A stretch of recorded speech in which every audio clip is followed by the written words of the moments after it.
Welcome to This Explainer.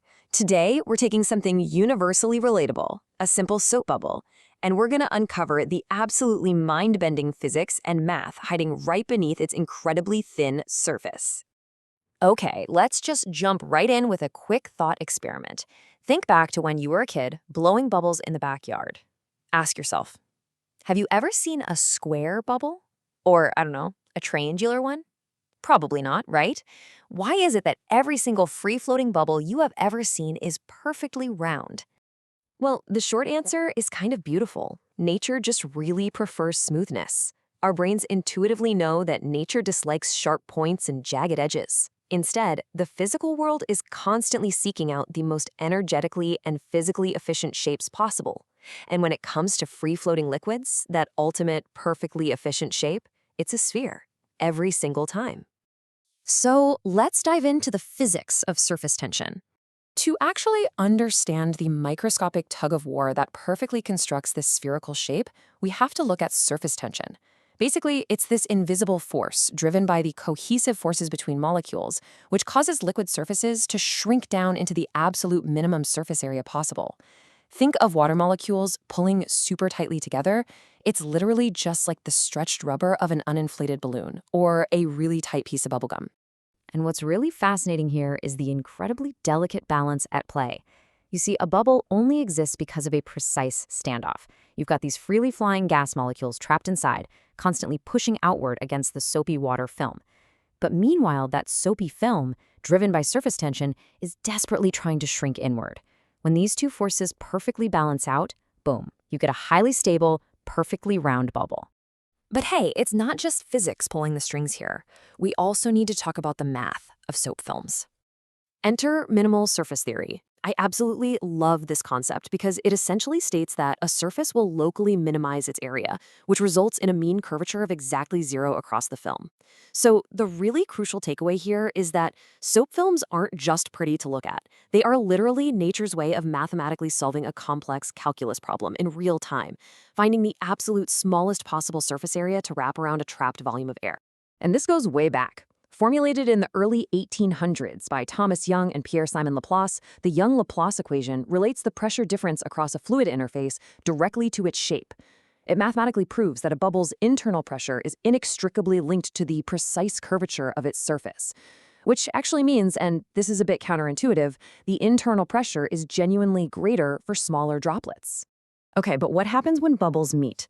Well, they form foam, and when they do, they follow strict, totally unbreakable geometric rules. When multiple bubbles intersect along a border, they always, and I mean without fail, meet at exactly 120 degrees. No exceptions. This brings us to the 19th century physicist Joseph Plateau, who formalized all of these behaviors. Plateau's laws basically prove that soap films form unbroken, smooth surfaces with constant mean curvature. Like we just said, they always meet in threes at a 120-degree angle along a border. And then, those borders meet in fours at exactly 109.47 degrees, also known as the tetrahedral angle. Any other geometric configuration is physically unstable, and the bubble will literally instantly rearrange itself to obey these exact mathematical laws. It's wild. So, we've established the universal rules, right? The unbreakable laws of nature. Well, let's look at breaking those rules with armored bubbles. This completely blew my mind when I first read it. There are researchers at Harvard University who figured out a way to break these laws. Listen to this incredible revelation from the lead author, Anand Balasubramaniam. He explains that by adding a literal armor of tiny particles to the surface of the bubbles, you fundamentally alter the structural physics. Instead of flowing like a typical fluid surface to balance those unequal stresses, these armored particles actually support the stresses. They completely defy the usual surface tension rules we just learned about. Because of this microscopic armor, the Harvard team was able to create highly stable bubbles in wildly unnatural shapes. We are talking pea pods, donuts, sausages, you name it. And the wildest part? These bubbles, which range from micron to millimeter scale, hold these bizarre shapes entirely on their own, no external force being applied to them whatsoever.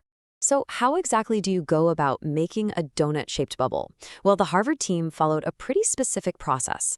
First, they coated ordinary gas bubbles with a super tightly packed layer of tiny particles.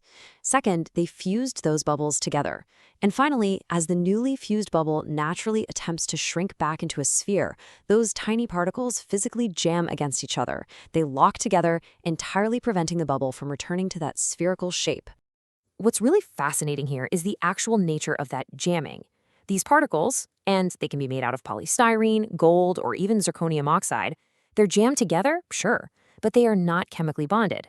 This absence of permanent bonds is a huge deal because it means researchers can actively reshape and remold these bubbles almost like clay. Plus, this whole jamming phenomenon works across incredible scales. The sizes of these armored bubbles can vary by up to 10,000 times. Now, why do bubble shapes actually matter? Okay, so we can make a tiny, gold-plated, sausage-shaped bubble in a lab. Cool, but what's the point?